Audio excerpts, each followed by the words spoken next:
বিসমিল্লাহ মাজুরেহা ওয়া মুসাহা ইন্না রব্বিলা গফুরুন রহিম।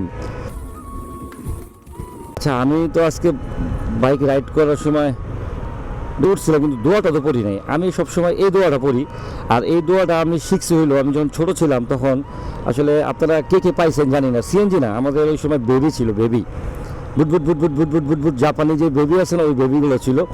আর ওই বেবিগুলায় উপরে অনেক সময় এই দোয়াটা লেখা থাকতো, যেটা আমি ওই দোয়া পড়তে পড়তে মুখস্থ করে ফেলছি। দোয়াটা হইলো বিসমিল্লাহ মাজুরেহা ওয়া মুসাহা ইন্না রব্বিলা গফুরুন রহিম। তো এই দোয়াটা আমি ওই বেবি থেকে মুখস্থ করে আজও পর্যন্ত আমি এখন বাইক রাইড করতেছি, বাইক রাইড করার সময় পড়ি, কোনো পরিবহনে উঠলে পড়ি, ইভেন আমি যখন বিমানে কোনো জায়গায় ট্রাভেল করি তখনও কিন্তু আমি এই দোয়াটাই পড়ি, বিসমিল্লাহ মাজুরেহা ওয়া মুসাহা ইন্না রব্বিলা গফুরুন রহিম। তো আল্লাহ আমাদের সহায় হন।